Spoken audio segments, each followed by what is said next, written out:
వచ్చిన వేలాది మంది మా యువ మిత్రులందరికీ కూడా మనస్ఫూర్తిగా అభినందనలు, కృతజ్ఞతలు. మిత్రులారా, ఖమ్మం జిల్లా కాంగ్రెస్ పార్టీకి కంచుకోట.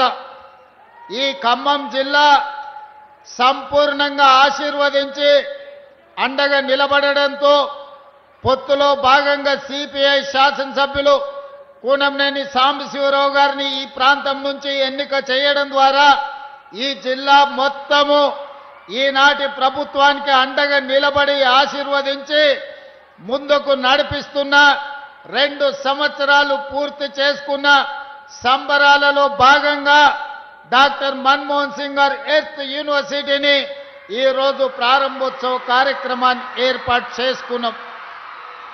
ఈనాడు తెలంగాణ సమాజానికి ఒక అంశాన్ని గుర్తు చేయవలసిన బాధ్యత నా మీద ఉన్నది.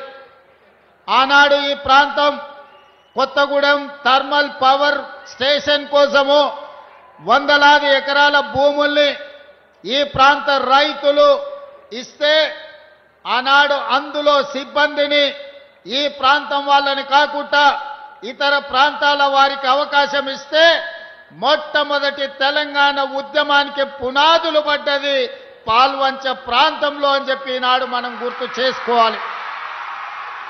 ఈరోజు తెలంగాణ రాష్ట్ర సాధనకు స్ఫూర్తినిచ్చి 60 సంవత్సరాలు తెలంగాణ ఉద్యమం నడవడానికి కారణమైన ఈ పాల్వంచ ప్రాంతం, కొత్తగూడెం ప్రాంతం ఈనాడు తెలంగాణ రాష్ట్ర సాధన 60 సంవత్సరాల కలను ఆకాంక్షని నెరవేర్చిన ఆనాటి ప్రధానమంత్రి డాక్టర్ మన్మోహన్ సింగ్ గారి పేరును ఈ పాల్వంచ ప్రాంతం, కొత్తగూడెం ప్రాంతానికి పెట్టుకోవడం అంటే 60 సంవత్సరాల తెలంగాణ ప్రజల యొక్క ఆకాంక్ష నెరవేర్చిన డాక్టర్ మన్మోహన్ సింగ్ గారి పేరును ఈ యూనివర్సిటీకి పెట్టుకోవడం ఒక గొప్ప అవకాశం. మొట్టమొదట 69లో తెలంగాణ ఉద్యమానికి పునాది రాయబడ్డది ఇక్కడనే. 2004 నుంచి 2014 వరకు సంక్షోభంలో ఉన్న కేంద్ర ప్రభుత్వాన్ని బాధ్యత చేపట్టి సంక్షోభం నుంచి సంక్షేమం వైపు, అభివృద్ధి నుంచి ఆకాశమంత ఎత్తుకు ఎదగడానికి ప్రధానమంత్రిగా డాక్టర్ మన్మోహన్ సింగ్ గారు బాధ్యత చేపట్టినారు. వారు ప్రధానమంత్రిగా ఉన్నప్పుడే తెలంగాణ రాష్ట్ర ఏర్పాటు ప్రక్రియను పూర్తి చేసి ఈరోజు తెలంగాణ ప్రజల చిరకాల వాంఛను వారు నెరవేర్చారు.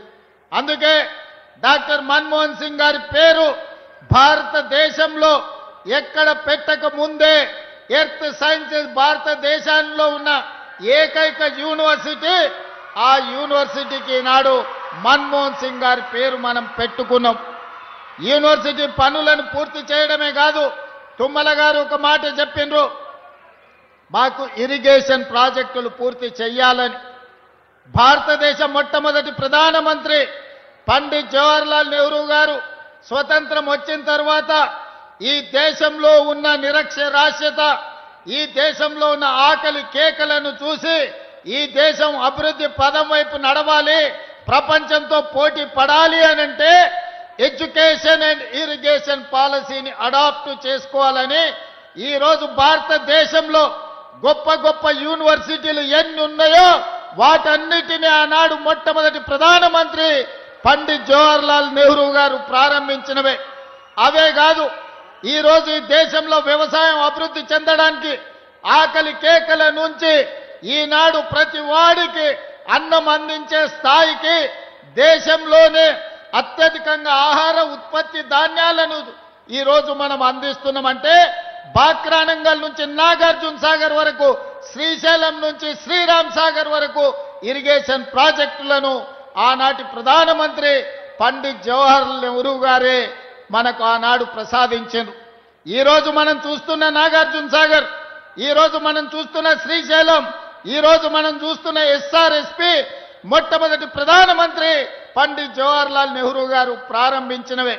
కాబట్టి మిత్రులారా, వారి స్ఫూర్తితోని ఎడ్యుకేషన్ అండ్ ఇరిగేషనే తెలంగాణ రాష్ట్రాన్ని ప్రపంచ చిత్రపటం మీద ఉన్నత స్థానంలో నిలబెడుతుందని ఈనాడు మా ప్రభుత్వం సంపూర్ణంగా విశ్వసిస్తుంది. దానికోసమే ఎడ్యుకేషన్ ఇంప్రూవ్ చేయాలి, ప్రపంచ ఖనిజ సంపద మీద పరిశోధనలు జరగాలి. ఈ ప్రాంతంలో ఉన్న అపారమైన ఖనిజ సంపద సింగరేణి కావచ్చు, ఇతర ఖనిజ సంపదను గుర్తించాలి. సింగరేణి లాంటి సంస్థల్ని పెంపొందించాలి అనంటే ఎర్త్ యూనివర్సిటీ కొత్తగూడెంలో పెట్టాలి అని ఈనాడు మన ప్రభుత్వం నిర్ణయం తీసుకున్నది.